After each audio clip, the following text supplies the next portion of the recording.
mga kapal. Ngayon, Starbucks Kiray.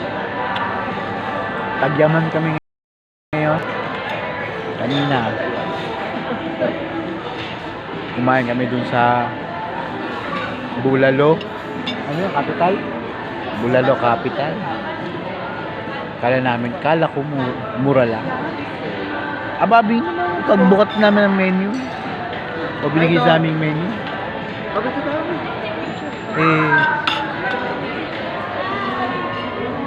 Tapos silog lang, 350 na.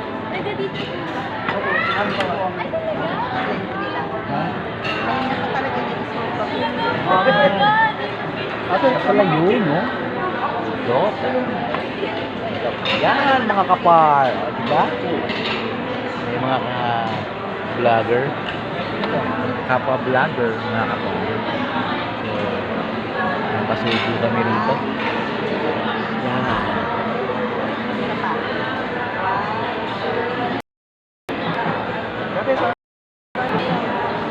Gusto nyo. Yan, mga kapal.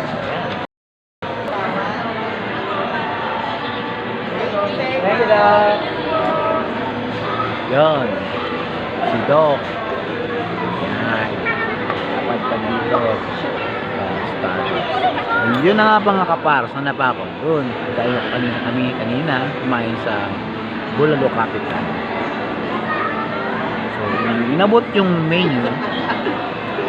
Abay. Pero bago yun, ang plano talaga namin is mag-taxi lang.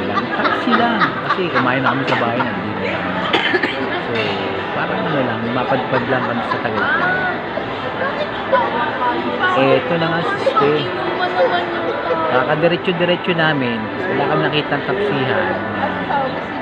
Hindi masarap. Napadpad kami sa Bulalo Capital. So, napag-isipan namin mag-taxi log. Ang inabot nga yung menu, ayun. Nalaglagang pangako. Yan, nalaglagang pangako. Bawa naman. Taxi log lang. Then, hindi naman natin masisisi. Ganun talaga ang sistema ng mga food nila.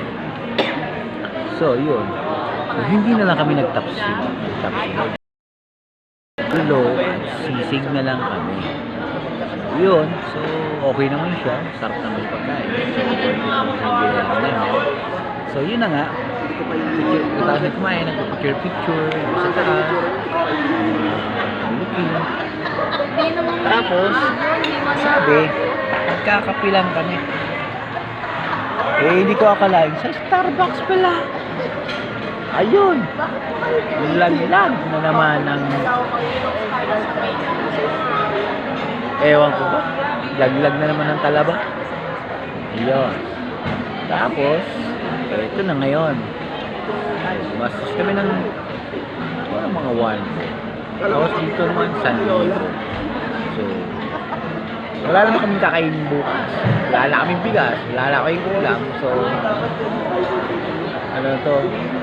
One shot masarap. One shot sarap. So, yung mga pa. Sa mga tulad kong pad. Pangalan.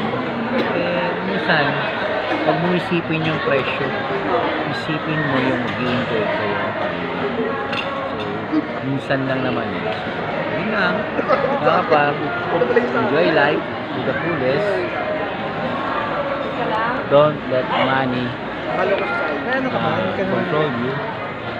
You control the money. Hanggang sa muli. Paalam.